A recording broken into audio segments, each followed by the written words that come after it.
ইমাম আহমদ ইবনে হাম্বল একটা হাদিস সংগ্রহ করার জন্য তিনি বেরিয়ে গেলেন। বসরার দিকে যাচ্ছে, লম্বা পথ অতিক্রম করার পর তিনি সিদ্ধান্ত নিলেন যে রাত্র হয়ে গেছে, থাকার জন্য আল্লাহর ঘরে আশ্রয় নেওয়া দরকার।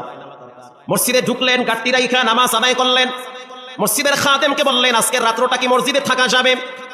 খাদেম স্পষ্ট জানায় দিলেন, না, থাকা যাবে না, কারণ থাকা নিষেধ। কারণ খাদেম তো জানে না যে ইনি হলেন এজিগর শ্রেষ্ঠ আলেম ইলমুদ্দাহার ইমাম আহমদ ইবনে হাম্বল। যে যারে চিনে সে তারে মানে, যে যারে চিনে না সে তারে মানতে চায় না, মানতে চায়। গাট্টি লইয়া বের হয়ে গেছে। ইশারের নামাজ আর এক মসজিদে পড়লো। নামাজের পরে খাদেমকে বলল, একটু থাকার জন্য বারান্দাটা খুলে দাও। খাদেম বলল, হবে না, কমিটি বলেছে রাত্রিবেলা এখানে কাউকে থাকতে দেওয়া হবে না। খাদেম যদি জানতো ইনি হলেন শ্রেষ্ঠ আলেম, মসজিদে রাখতেন না, মাথায় করে বাড়ি নিয়ে যেতেন। কিন্তু খাদেম তো চিনে না।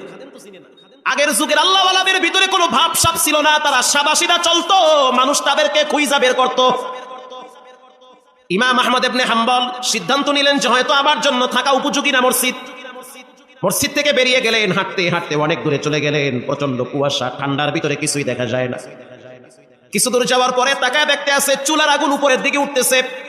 বুঝতে আর বাকি না, এখানে চুলা জ্বলতেছে, চুলার উপরে তাওয়া দেওয়া, এক যুবক দাঁড়ায় দাঁড়ায় রুটি ভাজতেছে। ইমাম আহমদ ইবনে হাম্বল কাছে গিয়া বললেন, ও যুবক, আজকের রাত্রটা যদি তোমার গরম চুলার কিনারায় কাটায় দেই তাহলে কি তোমার কষ্ট হবে?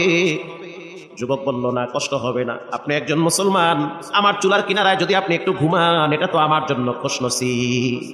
থাকেন আপনি, ভিতরে কম্বল আছে, আইনা দিচ্ছি, রুটি আছে, যত মনে চায় খান, আরামে ঘুমান, ফজরের টাইমে আমি আপনার ডাইকে দিব। ইমাম আহমদ ইবনে হাম্বল কয়, ও দয়ার মালিক আল্লাহ, এ তোমার কেমন নিয়ম? তুই মসজিদে গেছি, ধাক্কায়া বাই করে দিছে, এখানে দেখি গরম রুটি আর গোশত লইয়া বয়া হইছে। এই জন্য কখনো ঘাবড়াইতে নাই। দরওয়াজা 10টা বন্ধ হতে পারে, 11টার বেলায় খুলে দিতে পারেন কে? কখনো ঘাবড়াবেন না, অস্থির হবেন না। চাকরি হচ্ছে না, বেশি টেনশন করবেন না, চেষ্টা করেন, ট্রাই করেন। আপনার রবের দরওয়াজা কখনোই বন্ধ থাকে না। আপনি উকি মারেন, অটোমেটিকলি ব্যবস্থা করে দিবেন কে? আল্লাহ তাআলা। ইমাম আহমদ ইবনে হাম্বল গাট্টি পাশে রাইখা গরম চুলার কিনারায় পিঠটা লাগাইয়া ঠেকনা দিয়া শুয়ে আছে। আর যুবকের চেহারার দিকে তাকায় দেখতেছে, নূর ঝলমল করতেছে, নিজের হাতে পরিশ্রম করতেছে, রুটি বেলতেছে। হাত দিয়া রুটি বেলে, জিব্বা দিয়া বাড়ি মারে, কি পরে কানটা লাগায় শুনতেছে, জিব্বা লড়ায়া লড়ায়া পড়তেছে আস্তাগফিরুল্লাহ। এটা পড়তেছে। এটা কি মনে করছেন আপনি? 20 কোটি টাকা দিলে যে উপকার না হবে, এর চেয়ে বেশি উপকার হবে একবার যদি কেউ ইস্তেগফার করে। এটা আপনাকে তো হেলায় খেলায় আপনি এটা নষ্ট করতে আছেন। আবার শুনতে আছে, জিব্বা লড়াইয়া পরে আস্তাগফিরুল্লাহ, রুটি বেলতে আছে আর পরে আস্তাগফিরুল্লাহ, রুটি তাওয়ায় দেয় পরে আস্তাগফিরুল্লাহ। যে যারে চিনে সে তারে মানে, যে যার পরিচয় পায় সে তার জন্য পাগল হয়ে যায়। যে তার রবকে চিনছে, জীবন চলে গেল ফজরের টাইমে ঘুমায় থাকতে পারে না। যে তার আল্লাহকে চিনে ফেলাইছে, যে মনে করে যে আমার হায়াতের মালিক আল্লাহ, আমার মতো অনেক মানুষকে রব্বুল আলামিন পঙ্গু বানাইয়া বিছানায় ফালাইয়া রাখছে। অনেক যুবককে গাড়ি অ্যাক্সিডেন্টের মাধ্যমে কবরের বাসিন্দা বানায় দিছি। হঠাৎ হঠাৎ মানুষদেরকে আল্লাহ তাআলা দুনিয়া থেকে বিদায় করতেছে। কত যুবককে রব্বুল আলামিন ঘুমের ভিতরে জায়গায় প্যারালাইজ বানায়া দিছে। যে তার রবকে চিনে জীবন চলে গেল, সে গুনাহের রাস্তায় পা বাড়াইতে পারে না। ইমাম আহমদ ইবনে হাম্বল তাকায় দেখতে আছে, যুবক রুটি ভাজে আর পরে আস্তাগফিরুল্লাহ।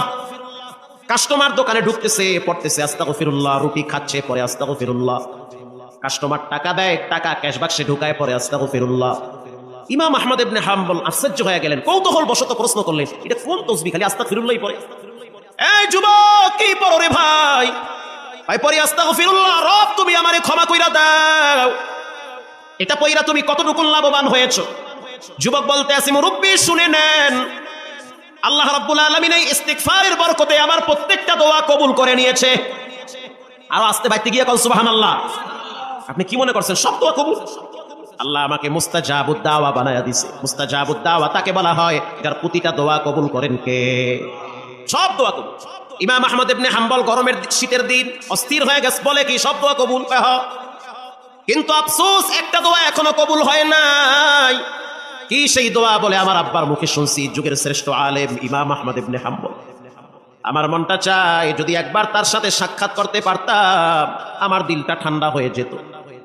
আমি আমার রসুলকে দেখি নাই, হযরত আবু বকরকে দেখি নাই, ওমরকে দেখি নাই, উসমানকে দেখি নাই, দামি দামি কোন সাহাবীকে দেখি নাই, তাবিঈনকেও দেখি নাই। তবে আব্বার মুখে শুনছি যুগের শ্রেষ্ঠ আলেম ইমাম আহমদ ইবনে হাম্বল নাকি শ্রেষ্ঠ আলেম, শ্রেষ্ঠ বুজুর্গ। যদি একবার তারে পাইতাম হাতের সাথে হাতটা লাগাইয়া মুসাফা করতাম।